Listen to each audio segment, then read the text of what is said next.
it'll be a bit of a stream of consciousness thing. I'll talk about one is on technology and what it means in business and overall larger issues of governance. I think the big thing which is happening today, which is very obvious to all of you, is that the technology has now been more ubiquitous.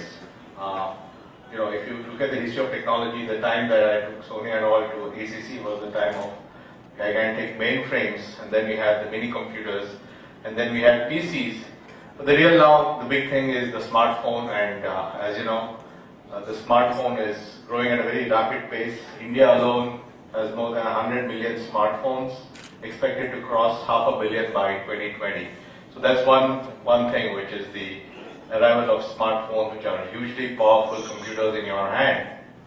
But on the other side, equally, the fact that computers become cheaper, faster, better, and they've been doing that every 2 years by doubling in capacity, means that you have almost infinite capacity to keep things on the cloud, as they call it. So you have an Amazon cloud, or you have a Google cloud, or you have a Facebook cloud, and it can store any amount of information, anything you have, photographs, videos, and so on. And that is becoming cheaper and cheaper. In other words, it's becoming more and more free to keep all this information on the cloud.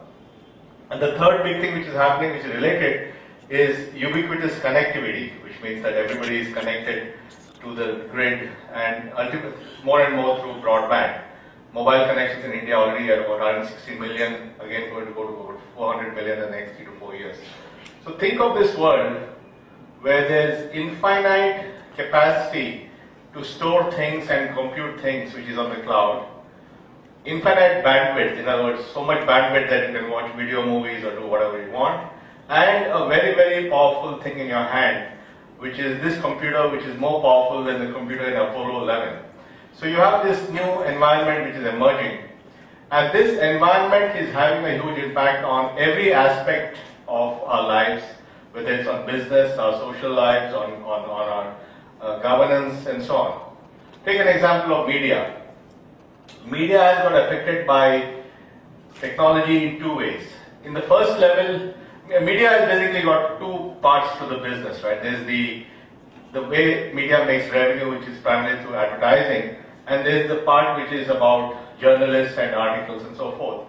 Now, the first impact of the technology was on the advertising, the rise of internet, Google search, classified ads. So more and more advertising started moving out of newspapers and started moving to online world, and you could see the steady decline in revenues of all kinds of publications. And you end up with a situation where Washington Post, which is one of the most storied brands in media, was sold for a few $100 million to Jeff Bezos, whose Amazon is worth $300 billion. Similarly, the New York Times is worth less than $1 billion, whereas WhatsApp is worth $19 billion. So suddenly you have the whole change in value and power structure, where the media has lost out, first because of the advertising going away. But the equally important thing which is happening to media is that the journalists are also getting disintermediated. Because today with new media, you can reach a person directly. You keep seeing tweets from Harsha and Anita and all that, with the articles and so on. So basically, I no longer need to, you can get information directly from Facebook or Flipboard or from Twitter, and the journalist also, in some sense, is getting disintermediated. And that is something that is happening in India. If you look at the whole way the Modi campaign was run, it was never done through giving interviews to television. It was done by using new media to reach out to all the voters. So media is one example of how this ubiquitous rise in technology has both disintermediated the revenue side of the business, which is advertising, as well as the business of the editorial side, which is journalism. But this is not the only industry which this is happening. You can see what's happening in taxis. I mean, we have all heard of the whole Uber controversy. Now, Uber is what does Uber do? Uber it's not a taxi company. Uber is just a company which matches people who have cars to spare with people who want to take rides. It only acts as a matching between these two categories of people, because the guy with the car has a smartphone, the guy who wants the car has a smartphone. And if you have a car, if you're driving a car and you want to rent it out, you just log on to Uber and become a driver with them, and then you go into the computer system, and if the other person is a passenger, just wants to take a taxi from here to Nariman Point, he just pulls up Uber on his phone, and he checks whether he asks for a taxi, and there'll be some 3 more of them roaming around. He'll see them on a map, he'll select one, the guy will come in 5 minutes, he takes the ride, and you just get off because automatically your account gets debited to your credit card. Now this is a very simple thing, but it's possible because of what? Because both the driver and the passenger have a smartphone, because now you have maps, so everybody knows exactly where you are. You have online payment systems, so payments get automated. So all these things have suddenly made Uber possible, and Uber is now worth $17 billion, which is much more than Hertz or Avis were ever worth. The same thing is happening in hotels with Airbnb. What Airbnb again is not a hotel, it just again matches people who have rooms to spare with people who want rooms. And today, within 3-4 years, Airbnb is the world's largest hotel chain. It has more rooms than Hyatt or Marriott or anyone. And in New York City alone, 10% of the rooms rented are from Airbnb. And that's worth another $15 billion. So this is all happening because, so what we're saying is it's not just that the technology is spreading. Technology is affecting media. Technology is affecting the taxi or the transportation business. Technology is affecting the hotel business. Technology is affecting the payments business. If you, for example, the way you know how payments happen in the world, if you have a bank today, when you make a payment, you use a debit card or a credit card. So you take your debit card, you go to an ATM, you swipe it on your ATM, and the ATM gives the money. But now with things like Apple Pay, you don't need any of these things. You just have your iPhone, you put your finger on the biometric reader, and it automatically buys what you want to buy. And that is going to have a dramatic impact on payment industry. So take industry after industry. They're getting completely usurped, and old players are getting affected, and new players are changing very rapidly.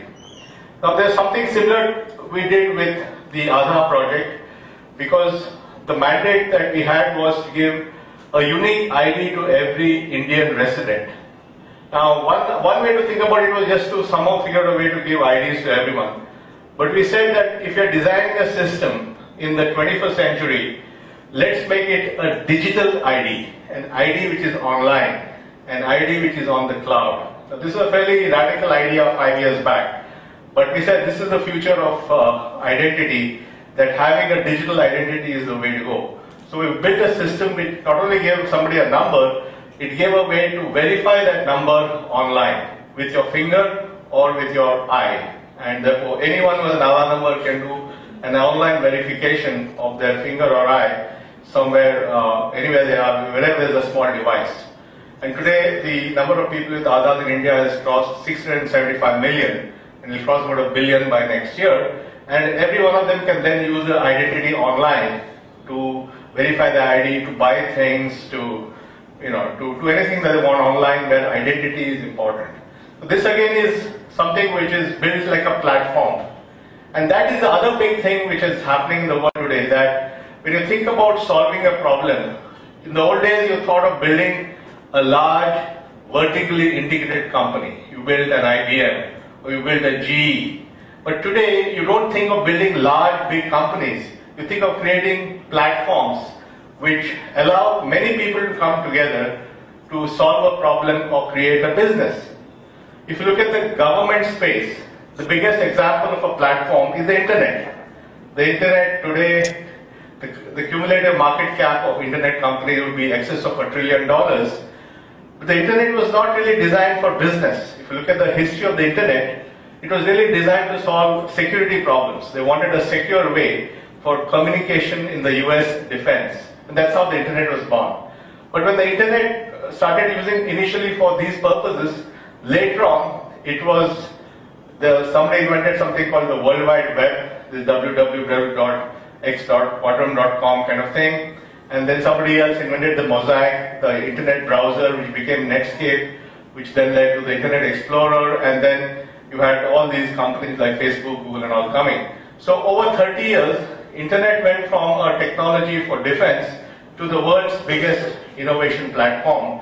This is an example of an ecosystem, because anybody who writes to the Internet writes to a global audience. Another example of ecosystem is GPS, or Global Positioning Systems.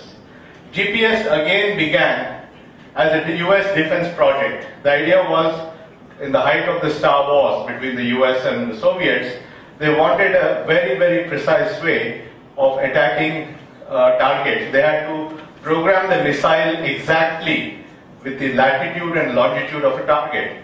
And so they built this huge infrastructure of rotating geostationary satellites which could triangulate and get every point on Earth. So it was originally a defense use, but sometime in the year 2000, GPS was put in the commercial domain, allowing private people to use the GPS to build applications. And today the GPS economy is also worth maybe $500 billion, because there's Google Maps, inertial navigating systems, location-based services, self-driving cars, Uber, all of them use GPS to figure out how the maps and where you are. Again, an example of where an ecosystem was created which led to all this innovation. So even with the Aadhaar project, our ultimate goal was to create an innovation platform that lots and lots of entrepreneurs will build applications that will then use Aadhaar for verification for all kinds of applications. And you may wonder, what are these applications? I'll give one example which I had never dreamt of. Somebody came to us and said, we want to make Thane a bicycle zone. In other words, reduce the number of cars, everybody goes around on bicycles. Yeah, sounds good. The problem they had was that even if they had the bicycles, how to make sure the bicycles remain in Thane, nobody steals them and takes them somewhere else. So they said, why not have a check-in system where when I take a bicycle from one part of Thane, I give my Aadhaar number and authenticate, and when I return it at the other end, I authenticate and release it. That way the inventory of cycles will remain in Thane. Now, that's a good example of how you use identity verification for solving the problem of having a good bicycle management system in a city. So these are the kind of applications that we see emerging on Aadhaar. Similarly, the Apple ecosystem is an ecosystem. You have iTunes and iPhone and iPad and iWatch or whatever. Google is an ecosystem. Facebook is an ecosystem. So the future is really designing things as ecosystems. So companies which today want to be successful either have to be a participant in some ecosystem or create an ecosystem where they bring other people to participate. And to me, that's one of the big changes that's happening in the business world. The notion of ecosystems, the notion that you build platforms, the notion that you encourage other people to come and work on these platforms. And part of the reason is that you cannot bring all innovation into your organization. You have to create an approach or a strategy where other people can contribute to participating and being on your platform. So that's again the big change, and I think in the next year you'll see more and more of these ecosystems emerging. And then one more example of what's happening, which is very important, is the impact of the smartphone on technological revolution. And the reason for this is that the smartphone is a consumer device which, when it is launched, ships in millions. So if a particular component, electronic component, goes into a smartphone, automatically its price drops to less than $10, because the smartphone itself has to cost less than $100. So whether it's the screen, whether it's the fingerprint reader, the gyrometer, the accelerometer, the graphic chip, whatever, the battery, whatever the piece of the smartphone, the price of that will be less than $10. So the moment a component becomes inside a phone, the prices crash. What that has done is now created a whole class of components that can be reconfigured into other devices. For example, you have now robots which will cost a few $100 because you can make a lot of the robots with smartphone chips. Or you can have 3D printers which allow you to print things in 3D. You can get them for $500 because most of the components inside come from smartphone. You now have nano satellites which are much, much smaller and more compact than these gigantic satellites launched by NASA or ISRO, which again are made with smartphone parts. So what is happening? The smartphone revolution of creating commodity chips is creating all these spin-off effects where I can design you can design a drone for $400 using these smartphone chips. Suddenly everything is now reaching very, very affordable price points because all these parts are now available off the shelf for a few dollars. So I think the innovation that's going to happen, the combination of the software revolution that I talked about and the revolution of hardware and these chips is allowing people to create all kinds of new products and services that will have a huge impact. So I think this is just what's happening on technology and business. Obviously, this has a huge impact on governance because it creates huge amount of information, a huge amount of transparency, accountability, allows people to participate in government. I mean, if you look at what we did in the Aadhaar project alone, India spends about 300,000 crores on subsidies and entitlements, 300,000 crores a year. LPG alone is 40,000 crores. And we estimated that something like 10 to 40% of that is waste because it's hijacked, it goes to the wrong people, it goes to ghosts and duplicate people who don't exist. And our estimate was that just by using Aadhaar to eliminate ghosts and duplicates in the list of beneficiaries, we can save up to 50,000 crores a year of government expenditure just by removing the wastage in the system. So that is a good example of how you can use this new technology for actually having a financial benefit to the public budget by having this efficiency. Another example of how it can help in corruption is that today when a government benefit flows to an individual, they have to collect it only from one point, from one bureaucrat. And that leads to corruption because that person can then not give that benefit. And therefore, if you can create a model where the benefit goes with your identity anywhere, you can go and get your money out of a bank account, then the bargaining power shifts to the consumer because he now has choice as to where he goes to withdraw his money. So these are all small things, but these things have a huge impact on the way that people's lives are led. Now obviously, this puts a huge pressure on the system because the system is not able to cope with this pace of innovation. So the big challenge we have is governments by nature are reactive, governments by nature are stable, they don't want change, they want maintenance. And innovation is now accelerating on the other side. And this innovation, rapid innovation meeting a rigid system creates all kinds of conflict. And we see that conflict whether it's Amazon having to pay sales tax or Uber requiring two-factor authentication or Survey of India filing a case against Google Maps. All these are examples of the tension that happens when you have a regulatory and legal system which is not designed for this new era of innovation. And you'll keep seeing this kind of friction between the two. So I think that this is just, there are many things happening, but I just thought I'd stick to these things, what's happening with technology, what's happening on business models thanks to technology, what is the impact of that on many social things, and how we are really at a very exciting time where huge problems of healthcare, of education, of sanitation, all these can be addressed using technology in a more fundamental way. So I'm very optimistic about the future, and I believe these are some of the next few big things. Thank you very much. From some of the things that he said to talk really on society, he's left that space a bit to me. He has lots more to say, so during the questions perhaps you can draw him out a little more. I think bang on, he talked about all the trends. We've been traveling around a bit out of curiosity to see what are the new emerging trends around the world. And if you see the world, you can really divide it up into countries like ours, where half the population or more is really almost in the 19th or certainly the 20th century in terms of their lifestyles and their consumption patterns.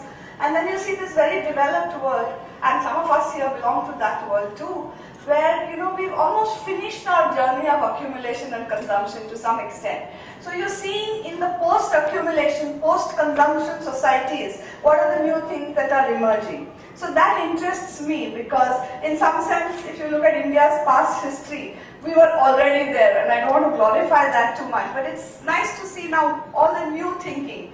So here, while in India and China we are so concerned about accelerating GDP and growth, in Europe and some parts of America they are talking about sustainable degrowth.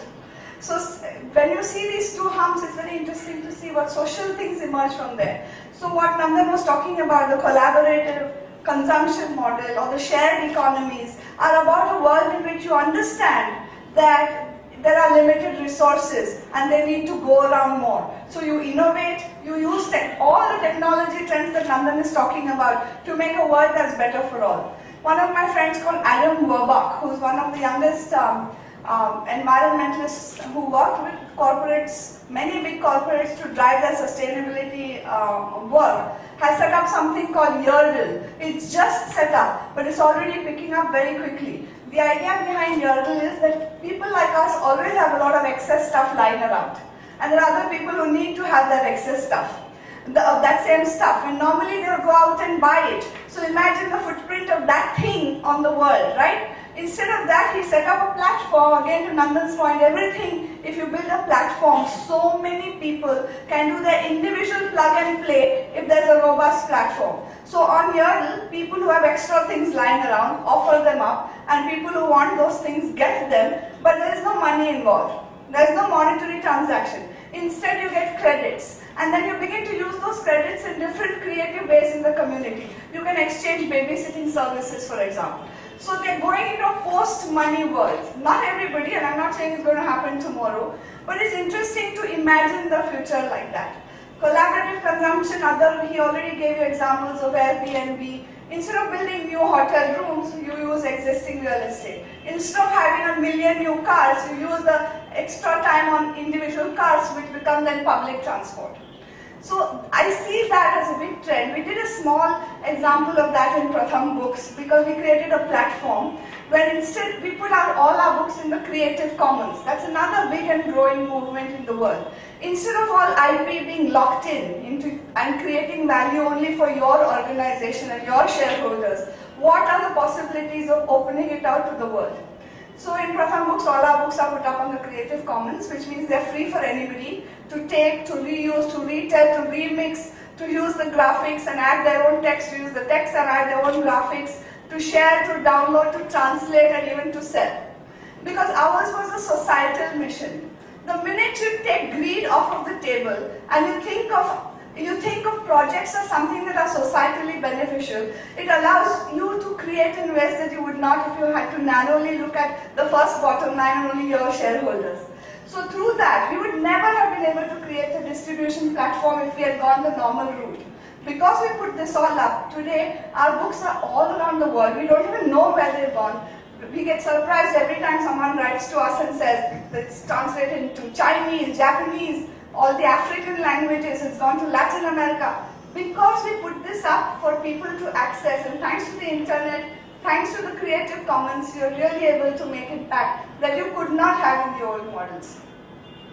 So I think some of the trends are that you will not lock everything into IP. Of course, a lot of things will happen in the old way, in the good way, and that has produced a lot of value. So I'm not a knee-jerk left-wing ideologue, but I'm saying that there are other possibilities. Today's paper or yesterday's, a new TB drug. Pharmaceutical companies have been trying very hard to produce TB drugs because resistant TB strains are showing up, and India is the capital of resistant TB. How are we going to get a drug? Have you all heard of a common platform, open source platform for drug discovery? Just think of that. Now in the last few years, it sounds funny. Why would a company or individuals create drugs and only keep the economic benefit for themselves? 300 years ago, it would have seemed through Ayurveda that you just didn't do that. You shared benefits. Those ideas are coming back, and open source drug discovery means that no one entity will have the IP on those drugs, and other people, of course, those who produce it will make some economic benefit. But you don't lock up all value inside your private space. I think that is a trend. I think it's going to increase, and I hope later Nandan can also share some examples of that sort of thing. So the other thing I see is that 3 billion people will be digital citizens. So that's a whole life. You're born connected. I won't be surprised if wearable technology allows you to have wearable technology in the fetus itself. And they're beginning to map a lot of things inside the womb. So I don't know where all that will take us. But digital citizens, they're born. My little 2-year-old granddaughter is so comfortable with the iPad that her grandmother, my sister, thinks she's smarter than her. Which is not true. But it's just that they're so comfortable with technology. Imagine 3 billion digital citizens who are able with their little devices, one on their bodies or in their hands, who can talk to anybody else in the world anytime they want. What possibilities emerge from that? It can go both ways because it allows people also, the world is at your fingertips, but you can stay locked inside your bubble. So you never know, there are always opposing trends I see. So I see one trend where people collaborate like crazy because it's so much easier to collaborate, but it also, that same technology allows you to lock yourself down and not know who your neighbor is. You may be worried about some grandmother in Latin America because she and you share some interest, but you won't have a clue of what's happening outside your door. So these are the trends that you also have to watch out for, because the same things that bring benefit to society also have the other side. So look at how the rise of individualism, right? So that's one trend you can say is both positive and negative. Similarly, the rise of fundamentalism. I think that's a new thing that you have to look at in societies today. Many societies are turning more and more right-wing, both in Europe, across the Middle East. At the same time that you saw the Arab uprising, you're now seeing the specter of ISIS. So both, I see two contradictory things all happening in the world at the same time. And they are driven and fueled by the technological revolution that Nandan was just describing to you. So similarly, while you see religious fundamentalism growing, you see this whole new breed of new spirituality movements all around the world, where people are connecting with ancient religions, ancient spiritualism practices, and reimagining them for today's world. At your fingertips today, you can get lessons in Buddhism, Chinese meditation, Japanese, kind of techniques. You have all sorts of gurus who are using the latest understanding of neuroscience and human behavior to help you become happier. Happiness is the next new big thing. We all have to be happy or else. So there are a lot of interesting things. I believe that socially also trends that are happening, which we can look out for and discuss more as you like. And but at the same time, when we come back to India, I always feel that we must not forget that half our population is still waiting for the basics. So those of us who can must use whatever trends Nandan spoke about, build ecosystems, whatever it takes. But we cannot have a world where half of people are ahead and half are left so much behind. It's simply not sustainable, especially today when everything is so connected to everything else. So I see it as a huge opportunity for all of us with all these new technological developments to use technology for society. Otherwise, history has taught us enough times that it can go horribly wrong. But that's why we are here. That's why we're here to look at future trends and do whatever each one of us can. Because in the end, we all know we are all connected. So thank you very much.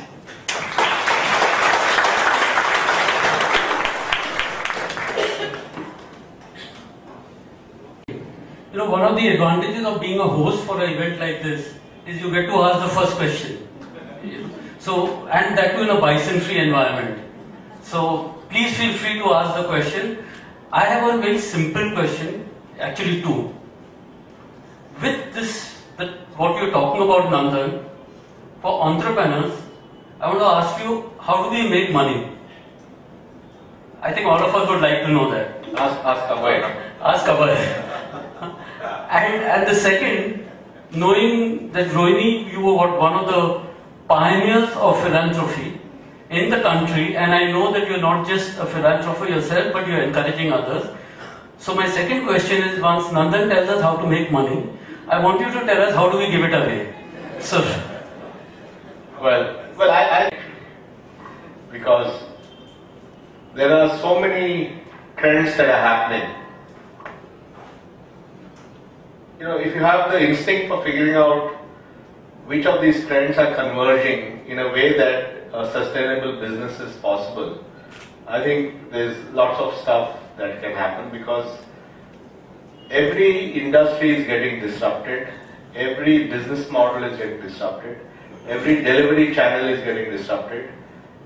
Many products are getting obsoleted at a very rapid pace. So when you have that kind of chaos, if you can spot the right opportunity, I think there's lots of money to be made. Now, for example, one of the projects that we're looking at now is how to address the challenge of applied literacy and numeracy.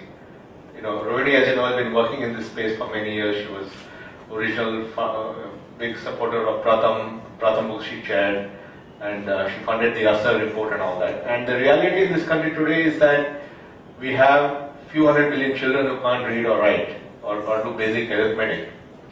Now, if there's a way to fix that using all these tools, you can create lots of both non-profit and business opportunities around that. So I think healthcare is going to change dramatically. I think the whole, with all this wearable computing and all that, you're going to have hundreds and hundreds of healthcare solutions that will be off the mobile phone, on your wristwatch, on your headband, on your Fitbit, whatever. So everywhere I look, I see opportunity. Except that I don't feel like starting a company because I'm probably too old to start a company. But I think it's a great time to be an entrepreneur. Yeah, I think it's a great time to give money away. I think the sooner we start, the better. We can't wait till we're 80 years old and say, okay, I'm done with my own consumption patterns, now let me give it away. I think it's great fun to get money, and of course you have to look after yourself and your family first. But many of us have excess money that we can think of differently. So instead of saying I'll do the next entertainment thing for myself or the next whatever, I think you can include that in your own strategy for your personal happiness. Because again, I'll go back to neuroscience. They will tell you that we are wired for altruism, and that altruism gives us joy. And that you're just like after a nice run, your dopamine and all your nice neurotransmitters release all these wonderful chemicals which make you feel happy. So the joy of giving, in whichever way you can, it need not be money, it can be time, because time is money too.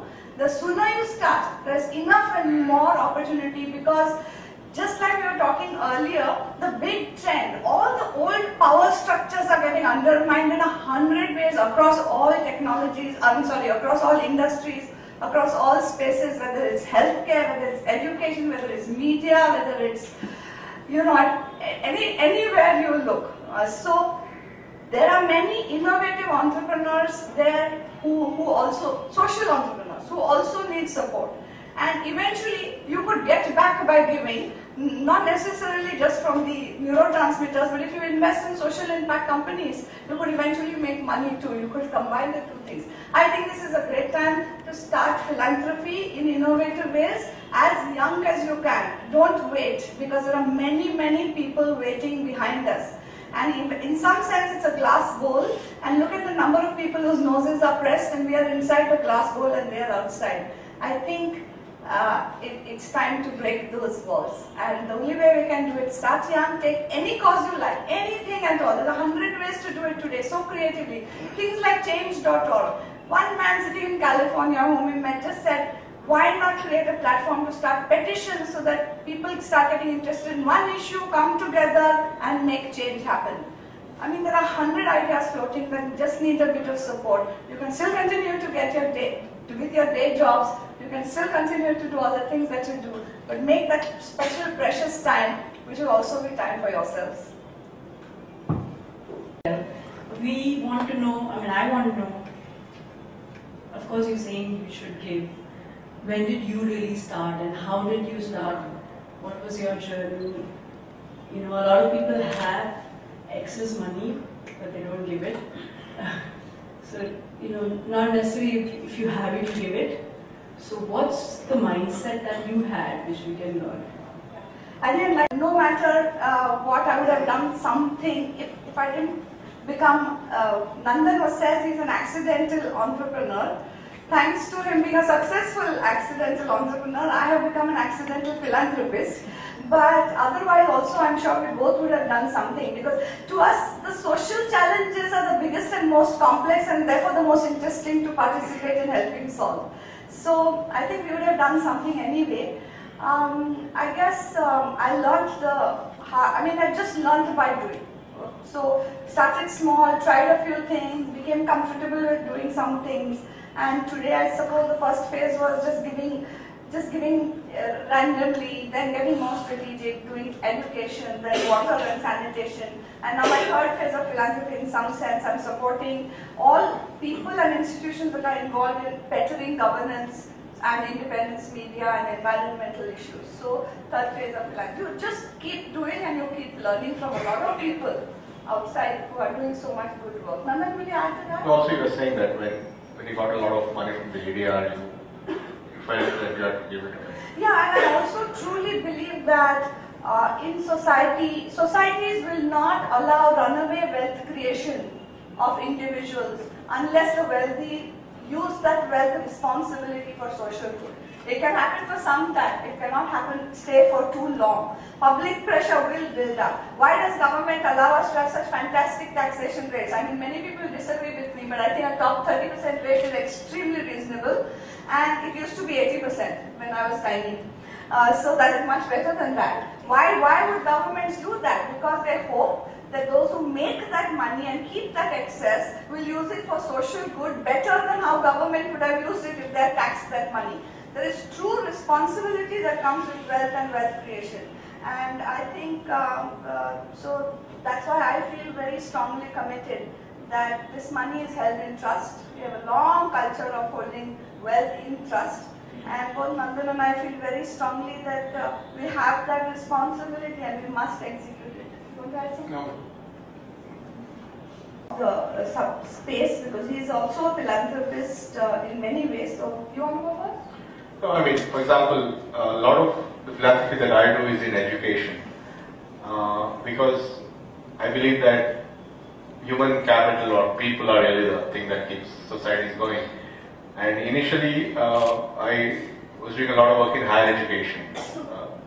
One of the things I did was co-funded a 1,000-room hostel in IIT Bombay. Because I said that, you have these millions of kids trying to get into IIT, and they're not taking more students only because there are no hostel rooms. So we built a 1,000-room hostel about 15 years back, and that essentially took the IIT capacity from 2,000 to 3,000 students. That means that many more bright kids are getting opportunity. So that's one kind of leverage that you have. Similarly, we are funding a new institute for urbanization because we think that India's biggest challenge in the next 30-40 years is going to be urbanization. India today has about 300 million people living in cities, and you know the state of our cities. And by 2030 also we'll have 600-700 million people living in cities. So unless you can build sustainable cities, this is not going to be stable. So we thought unless we have people who understand sustainable urbanization in the future, you won't be able to get there, and therefore we are funding a university for urbanization. So strategic in the sense, look at things where there's a multiplier effect that you can bring on different challenges and provide funding for that. Yeah, in some sense you have to do root cause analysis. I mean, I can keep on feeding hungry people or whatever, and they will never end. I can keep on giving support to people who are in need. But unless we start looking at why on earth that is in many societies have succeeded in getting most of their people out of poverty or created enough public infrastructure so that you don't need individual private infrastructure, good roads, electricity, good water resources. So if we do some root cause analysis in any of the fields that we are interested and support the alleviation of those things that have gone wrong there, I'll take water resources. And I can put a lot of money giving people water filters or taps or pipes. Will that solve the problem? No. Because unless we start looking at the water resource, whether it's the aquifer or the lake or the open well or the river, and say why, if you want to clean the Ganga, you have to start at the Gangotri. So if we don't do that in our philanthropy, you will only be doing band-aid solutions. And I'm not saying it's bad to give money to someone in need. Of course we should do that as part of our human connection with someone who's suffering. But if you want to do this seriously, you have to look at the root causes and try to address the imbalance of power as well. A lot of this happens because power is unevenly distributed in society. So I believe a lot of our work is also political in nature. Political in the best sense of the word political. It is about changing the balance of unequal power. So if more people had voice to become part of their own solution, rather than just look like a problem, you are changing the dynamics of the samaj. And I think that's the kind of work that many philanthropists did in America and other places, Europe especially, for those societies to be as they are today. I see that all of this platform creation is taking care of information, it's taking care of processing, it's taking care of so many other things. But it's not taking care of making it possible for me, for example, to make my own product, because it's easy for me to have my raw material delivered to me in a more facile way. That's one issue that what do you mean by that? Physical issue of being able to distribute effectively. For example, take Jammu and Kashmir. They need shawls, they need blankets, they need something to keep them warm. We know that there is a huge supply of all of that available everywhere. We just have not linked the distribution to make sure that it gets there. Yeah. And I'm sure that a lot of innovative thinking is happening. Yeah, no, In government processes. So much money is available. We raise, even at what Rohini calls good rates of tax, massive sums of money every year in lakhs of crores. The difficulty seems to be that all of that money is not well spent. So is there a way to collaborate to make sure that this spending happens better? sure. One, it spends money on paying interest on its debt, which is really a function. If you have low inflation, you can have low interest, you can cut that, but that's a macroeconomic thing. It spends money on defense. It spends huge amount of money on salaries and pensions.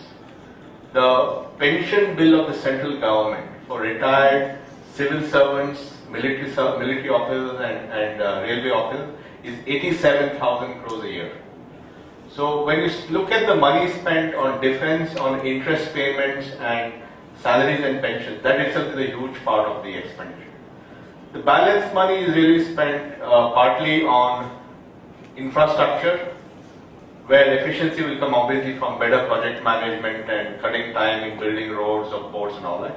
And then on entitlements and subsidies. Our entitlement subsidy bill is about 300,000 crores a year. There's a huge role for efficiency, and that's where the Aadhaar and all that work. So converting everything to cash transfers and then directly crediting money into the bank account electronically will dramatically cut the efficiency. Another big area is procurement. Procurement runs into 100,000, 200,000 crores. We don't have proper procurement system. There are no, procurement is an art. It's a science. People have procurement tools. So that's broadly on the expenditure side. On the revenue side, I think taxation is a huge opportunity. I think you're a guru of that. But I'll give you two examples. We don't have a unified way of identifying taxpayers. So the way central government identifies taxpayers is with the PAN ID. State governments don't use the PAN ID. So there's a lot of tax leakage because the way the guy files their service tax to the center is different from the VAT return in the state, because he knows that you can't match these two things. Or your corporate affairs guys don't take the PAN number for shareholders, so you can't match shareholder list with taxpayers. So basic reforms of that kind can have a huge impact on the revenue side. So there's a lot of scope for improvement. And then on expenditure side, you can really create a real-time expenditure portal where you as a citizen should be able to go and see every rupee spent. You can do that in real time today. It's not a big deal. But this also means breaking down huge amounts of interest, which don't necessarily want those kind of systems. Part of mission is information asymmetry, but part of it is physical assets, warehouses, roads, transportation systems, and so forth. I think a lot can be done here, but for example, one of the projects that I worked on was creating an electronic tolling system for the whole country, which I think will now start happening. Because what happens is every state has different taxation and different laws. So every time a truck is moving from Maharashtra to Karnataka, it encounters this barrier. You can automate that whole thing and the guy can go streamline. Or toll roads. Toll road is a big problem here, your MNS guys broke it down and all. So that whole thing can be streamlined. So there's lots of stuff you can do. I think the good news is there's lots of things in India that you can make more efficient. You want to talk about the 3D printing and all that stuff and how the distribution chain itself will get... Yeah, and I think distribution will change. I mean, you see, again, if you look at old retailing model, right? You build a gigantic thing, you build a Walmart or a Tesco or somebody like that. But tomorrow's retailing is aggregation of 10,000 small shops who will use information and get supplies, but they each will be an individual small entrepreneur. But he'll use the power of information to create a aggregation to buy in bulk and all that. Or what's happening in manufacturing. I mean, today, for example, you have places where you can go and have a Xerox done. Tomorrow you'll have a chain of 3D printing outlets where I can get parts done, or suppose you can make a small tractor in the village by just downloading design from the web. So I think all those kind of things are, I mean, they're not very far away. In the next 5 years, you're going to see those happening. Really, with all the talk that we do about innovation, technology, innovation in the digital space, innovation in the computing space, I sometimes get the feeling that it's hogging, it's taking away all the intellectual capital of society in India in particular into one direction. Is it that we are also losing out in the process, or as Mark on the flip side, of innovation in non-technology or non-digital or non-internet areas like physical sciences or social sciences, by drawing the intellectual capital of the pool into one direction, because everybody is attracted, because the rate of change is so fast and it's quote-unquote easy to innovate there. So actually, I would have agreed with that thesis about 10 years back. I think 10 years back, everybody wanted to be a software guy. The reason why I think it has changed, one is, in some sense, because India didn't reform its higher education system. In the last 10 years, there is a significant migration of young students abroad, right? We have 80 to 100,000 students out of India. And most of them actually are not doing software, they're doing liberal arts and those kind of things. So I think I see a lot more people today, young people in social sciences and economics and history and philosophy than ever before. So I think, while yes, some people are getting wrong there, I think we're getting a large number of people in these sciences. The other thing is that tomorrow's innovation is at the intersection of physical and information. It's no longer just software, it's about, today it's a product. A product is physical and there is software in it, right? Like you have a thermostat like Nest, which is a smart thermostat. It's a thermostat is a temperature, but it's also a completely software-driven thing, which allows you to know exactly from, you know what's happening in your home and so on. And now with this so-called Internet of Things, where every device will be IP enabled, it's the intersection of the physical world with the information world. So I think some balance is coming back. We did a quick dipstick, and many of the youngsters who are going in now, we found to our surprise, were going to the physical sciences and mechanical engineering. And I think education curriculum will change so that it will reflect what he's saying. The physical sciences, the social sciences, much more interdisciplinary.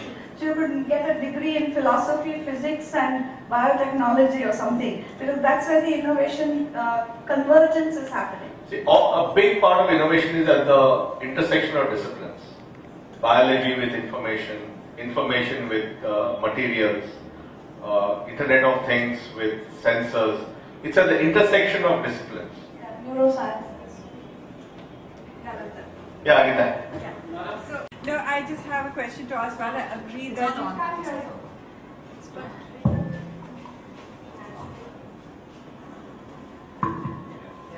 I agree that education and technology are great levelers and a great opportunity for many segments of society to kind of improve their quality of life. What happens to people who can't get onto this bandwagon? Do you see a lot of segments of society, especially the older people, becoming obsolete in a sense? And unless you have inclusion, what happens to them? Now you expect everybody to do, even a passport form you have to have online, and you just get, more and more of that. So what happens to those who can't do it? No, I think that people who have not grown up as digital natives and expecting them to become, that's not going to happen. And I think they probably will have intermediated solutions where people who know digital will use that to give them physical world solutions. The passport form they'll still print and give it to them and they'll fill it out. So that is the way I think that will evolve. But to me the bigger thing is the divergence of rich kids and poor kids. Yeah, I wanted to ask that to Rohini. What happens to aspirations and the No, I think it's very serious. As Rohini said, her grandniece, our grandniece. I don't want to admit that I have even a grandniece. So you already said that you want to start your business. So he's 2 years old and can play sophisticated games on an iPad. At the same time, there is an 8-year-old child in a government school in a slum next to us who can't add a double-digit number.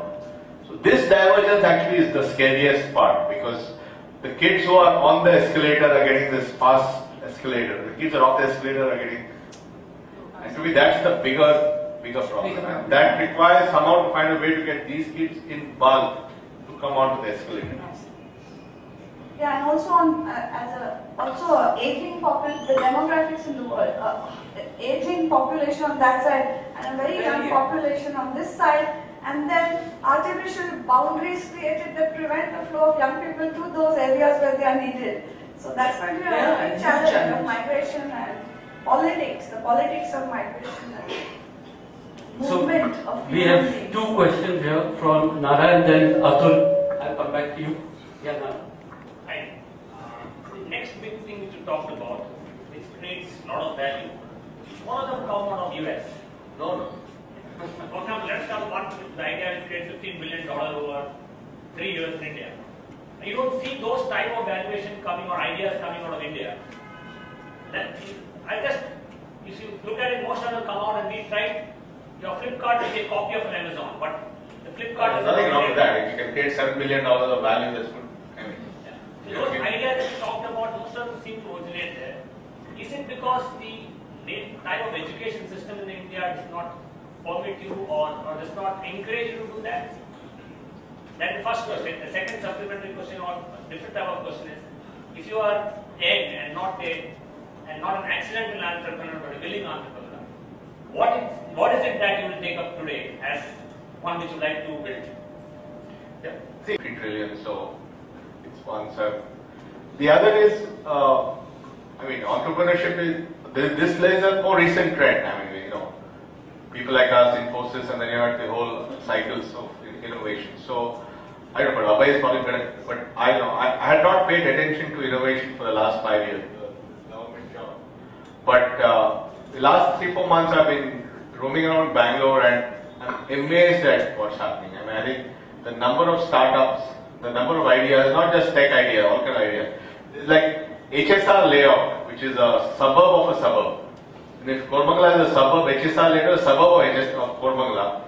One road has got some 7 or 10 startups. So I think it's a very exciting time. I don't know what you feel. You're not that convinced, Abhay? No, I think I'll just keep it short, because I think one of the things which seems to be the focus is the market cap. And I think people are very confused about what market cap means. So for example, Flipkart's market cap of $7 billion is not for what they have done. It is because what they are doing is so efficient that between funding a Flipkart or a cross-word, you want to give that money to Flipkart so that they can do it, they can grow that industry much more. So Flipkart has arguably promised their investors a certain thing. So if at all they don't deliver on that promise, this market cap can go to 7 million. Believe me, I've been in that situation very often. Okay, and I think so the point that Nandan is making is the market for ideas and the market of brave entrepreneurs is coming up because the problems are bigger and larger in this country. So if at all you have entrepreneurs going after bigger and larger problems, then you will have capitalists giving them enough money and they will get the market. See, the thing is, like when we saw Infosys, all my relatives said, please take a job or go to New Jersey and work in Manhattan or something. So I think only now we see a lot more willingness of parents to have their children do entrepreneurship. The other thing is, because the educational opportunities are so limited, you become risk averse. You study hard to get to IIT, you study hard to get to IIM. Why the hell will you take a risk and start a company? You'll go and join Hindustan Unilever. So I think we have to open it up a lot more for people to be willing to take the risk. So, which is on these kind of internet-linked businesses, we are just, media has been highlighting these two high-value examples, 7 billion and whatever billion plus. But how do you see the overall scene, and where do you see opportunities of more internet-linked or e-commerce oriented businesses? Because we are just at the infancy of all this. Yeah, no. And what about today? No, I think, for example, let's take, today India has 100 million smartphones, right? Let's say that by 2019 we'll have 500 million smartphones, which is a reasonable assumption. That's creating opportunities in every part of the food chain, right? So today, the fact that you're going to have 500 million smartphones has led to a Micromax, a Spice, a Lava, Canvas, all these guys. They're all creations of this opportunity. How do you make a smartphone today, right? You buy the design, Google gives the design, some Android one. Canvas or Micromax builds the thing. They go to China and get the thing designed or done. They go to Qualcomm or MediaTek and get the chips. They go to Facebook or they go to Flipkart or Snapdeal to sell it. This whole thing I can do in 2 months. So you're going to create these kind of rapid supply chains will create opportunities for people, or healthcare apps. I meet so many guys today. There's one guy I met who's building a diabetes strip, so you can check your diabetes. Another guy is building a thing for eyesight. You can look at the eye and you can see the eyesight. A third guy is building something for blood samples. So you see suddenly a whole host of guys starting companies that are the intersection of this IT and health to build low-cost applications for doing diagnostic work that historically you would go to a lab or something. So that's going to create a whole set of innovation. So I mean, everywhere this thing is going to drive a change. But see, today the big question is the viability of business, because whatever examples one sees around are the companies which may sound good, innovative, but they're making losses. And more than innovation, it seems the ability to keep raising money from friends like Abhay seems to be even more important, because you have to constantly keep funding it. And since you come from services background, IT service, and so do I, having seen business where you do only when there is profit and certain margin, then one wonders that when would these businesses become profitable that you don't have to keep raising money. I would find it difficult to run a bootstrap, generate profit, invest and all that. So this is a different model which... But is it a long gestation, or you think that turnaround could come sooner? No, I mean, what is the theory? The theory is that at some point this investment you gain market share or you gain prime pole position in some sector, and then that pole position allows you to make profit in the future, right? That's one argument, the Amazon kind of argument. Or you create such a hot company that doesn't matter if you make any money, somebody will buy it for a bomb. That's the other argument. So I mean, those are the logics that go into doing this. What Anita was saying and what Sally started about this distribution, and then she was talking about this inequality. And Atul also mentioned this thing about the entrepreneurship thing. But as you were talking, and one was just thinking that, right now at Retro, we're working on this whole model of e-fulfillment, where if the Amazons and the Flipkarts and all have to survive, this distribution, what you were saying, Sailesh, and in books, starting with our own small way, in an area of books which we know, but creating this print-on-demand model and setting up just-in-time warehouses so that the e-commerce industry, the e-retail industry, they can actually go forward and increase the base and make profitability, because today the losses are largely based on logistics, based on what we see. That's the first thing that one feels, that the opportunities which we are grasping. The second thing, Anita, you were mentioning about the divide, okay? Again, what we're working on is this product called Rappels. Based on what Nandan was talking about, the prices come down, where all the textbooks, okay, are going to be only on that tablet. And it's being tested in today, 10 schools are being tested out, where the costs for the textbooks as well as the tablets, with multimedia content on it, so the learning outcomes are better, they are going to be lower than what a student spends in the full year on his textbooks. Now, both this, keeping both of them in mind, I definitely, as you all are talking, feeling that the opportunities are there, the opportunities are right, and it's something that now we are doing these two in retro, and it's tough, like what Atul said, the gestation period and so on, but we are seeing it happening in the near future. And whether it's philanthropy or whether it's business. Have you, either of you, I'm sure you've got a number of experiences doing this. Can you tell us a couple of experiences, whether it's at a happiness level or a monetary level or whichever way? I hope that wasn't a tough one. No, I mean, the more money we give away, the richer we seem to be getting. So that's, I guess, probably an example of what you said. But I think, I've found that It's not necessarily money. yeah, no, I've found that, when I've been very generous with people, with ideas or friendships or whatever, that maybe several years later something happens which really sort of brings it back in a big way. So I think in general I believe that spreading wealth, spreading ideas is good, both the psychological endorsement kind of thing as well as a strategy. Rohini, any examples? So, when you go into some small place and see that, say, one of the simplest, most visceral joys for me is when I see a child reading one of our books. A child who would never have had a book like that, a colorful book. I've seen children, first time a child has been told this is your book, and she's not even reading it, she's just grasping and really, is this my book?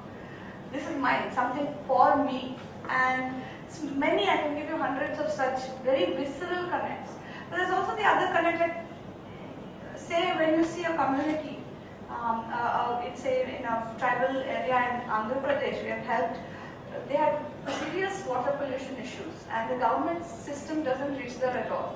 It's a really tribal area, almost in Maoist country. Just helping, it's a simple thing that a person was helping and we just supported him philanthropically and with a little bit of technological assistance. Today they've revived their own streams, they've created water filters, they've done this all themselves. Other people have started to come and learn from them. So just with a little bit of sympathy, how much impact today individuals can have on communities. It's just remarkable. Something that you do sitting here can have an impact somewhere else in the world. And that is a very special joy. Whereas Nandan said it's not just about money, it's also about giving of yourself. And not trying to go, spread out. The number of people Nandan gives free advice to, I crib because that means that much less time with the family, but anybody, hundreds of people just come to him for advice. How many of them have come back later and said, you gave me something you said in 1983 or something and I followed it and something happened. So it goes around and comes around. It definitely does. We have to have that faith. The more you give of yourself, honestly, the more happiness comes your way, but if you do it for that reason, it won't work out. That's the trick. Okay, guys, we got time. No, we have time for a couple of more questions, and the only reason for that is that where's Harsha? He's hiding somewhere. Harsha is also here, and we've got some books. We managed to get a few books that that Nandan had written, and a few books that Rohini has written, and a few books that Harsha has written. So with all these eminent authors there, we thought that after the question and answer session, while we could have a few snacks, Sonia did say something about high tea. Nothing that's going to make us high here, but tea. So that is on the other side. So anyone after these couple of questions, we can proceed there. And some of you who would like to get the the book signed by these three eminent authors could feel to do that. Maybe in another 3 years, I would join in and sign a book also, but it'll take 3 years. So please, your question. And I had in mind especially your idea of collaborative consumption and creative commons. And I'm just thinking, in the future, how important or how relevant will money be with these things coming in? Or what form will money take with bitcoins and things like that we have now? I don't even know if this is a relevant question of mine, but it's come up now. I wanted this question to answer you. There's the regular money economy, and that's going to be there in a very big way. There's the barter economy. You already mentioned one barter economy that you mentioned. And then you're going to have all these cryptocurrencies like bitcoins, which will create a completely parallel system of currency. And as long as everybody trusts that currency system, then it will flourish. I mean, bitcoins have gone through some issues, but I think they are here to stay. And bitcoins this is the first generation of bitcoins. You're going to have more and more evolution in these so-called cryptocurrencies. So will they manage to bypass the regulatory system, or? They already are. I mean, you can trade in bitcoins. Nobody knows the difference. No, it's a fascinating question. A lot of people are thinking about it. What is the future of money, and whether money as we know it today will actually continue to exist in 30, 40 years. So some of the work done by a friend of mine, if you're interested, called Rajni Bakshi here. And then there are of course a lot of books called The Future of Money, which you might want to look at. But you will probably have the mainstream monetary economy and the whole money system going on. But a lot of people are doing many informal new trust networks, which are quite outside this money system. The biggest transition in India will actually be from cash to digital economy, in the sense India's economy today is about 88% cash. So most business is done with cash. That once that goes, that itself will be a huge change. It's the same money, but digital money. So how will they equate? How will this money equate with digital money? No. What I meant was, instead of your cash being rupee notes in your hand, there'll be virtual money in your bank account or payment account or whatever. Like a bank account. But today the most trading is done with cash in India because we don't have the digital trust in the digital system. That will be the big change, and that will come very fast. Next 5-7 years, you'll see a lot of change. But there are other systems like LETS, LETS, etc., where you get community credit. So you use money in a very different way. So there are some experiments that are quite interesting that are going on. Okay, observation, Rohini. What kind of work is happening in that space, and B, in your mind, what kind of strategic thinking? Because we are also doing a lot of work on water, so that's quite interesting for us. We can take a little bit offline if you like, but I think water is going to be one of the biggest challenges in India, probably the biggest, in terms of even economic growth, because we have really ruined quite a bit of our water resources, polluted them, and made it impossible to use them. Our per capita consumption of water is significantly lowering just because finite water resources and obviously more people. We are reaching what is known as a stress threshold, and we expect to reach that in 10 or 15 years. So water is going to, and water is in everything, in every supply chain, in this wood, in this, and of course it's in this, unfortunately, but it's also in this, even though this looks solid, because water is a form of every manufacturing process. It's in our food, it's in our clothes, it's in our electronic devices. So there are many competing, conflicting demands for the same water in India. So you're going to see a lot, there are actually thousands of conflicts every day that we don't even know about that are taking place all over the country. I think we have to focus on smart use of water. Really, we cannot go the way of the West. We simply don't have the luxury of large water infrastructure, no matter what this government is saying. I think we'll have to innovate our way out of the potential water crisis. I think we have to think of cost-effective, decentralized, sensible solutions where constantly closing the loop using the principle of subsidiarity where you can close it. And I think that also has tremendous market opportunities, by the way, in embedded markets in water and wastewater especially. I think that's the future in water. You're going to have to conserve, you're going to have to protect from pollution, you're going to have to use innovative ways to use less water to deliver more output. There's no other way. We do not have sufficient water. Every time we all use water, we must remember that, because we have to innovate our way. We cannot follow existing models. There's not enough water for that. Skills of the technology. I'm not against technology. There's vehicle-to-vehicle communication, there is ETC, there are, now in Bangalore you were talking about, there are technologies where each truck owner can pay insurance according to the weight he's carrying instead of quite a few things. Volvo's Vision 2020, which is going to lead to zero fatalities. The only thing, as a layperson, I want to ask you is about the government peeping into our private lives. Now there are biometrics which every company, you have taken our retina imprints, there are fingerprints which the government has, and sorry to sound very blunt, but given the type of rulers we've had till now, it is scary. We were quite a few media professionals we were talking, but it's quite scary when the government sees where you're walking, when you pass out of a particular toll, and when you log onto the computer, which side did you go to, where did you pay? I believe that's very scary. How do we curtail or arrest that? No, I think first of all, the most scary thing you have is your mobile phone. It's far scarier than any of the other things you mentioned, because the mobile phone, your conversations can be listened into, your messages can be read, and your location can be found in real time. So somebody knows that you're sitting there. So that is actually the scariest of the lot. Far more than biometrics, far more than trucks. So that on a real 24/7 it knows where you are. So I think we have to obviously build in safeguards, but this is a challenge everywhere in the world where the regulation always follows innovation. Innovators don't wait for rules, they go and innovate. And then societies try to catch up. And the global financial crisis of 2008 was an example of where regulation was way behind innovation.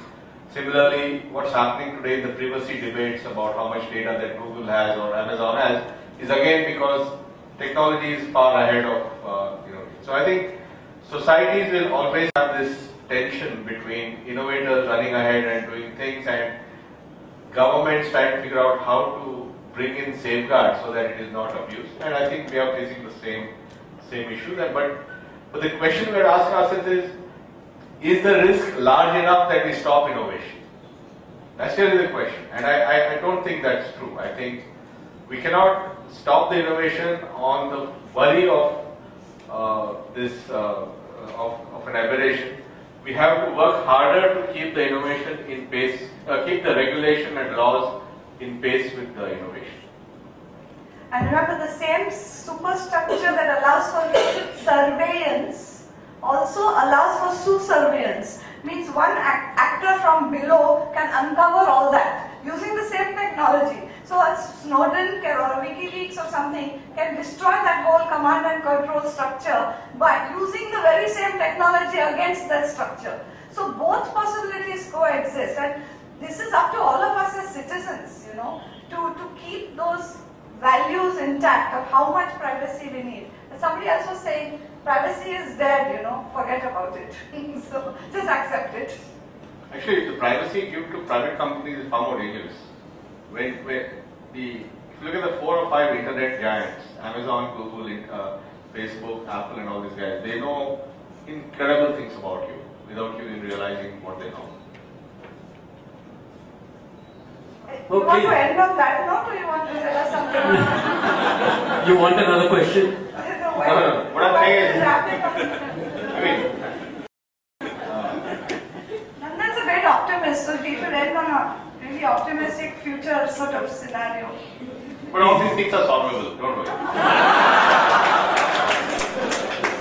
Okay, that was a happy note. That was a happy note. So, yeah, thanks a lot.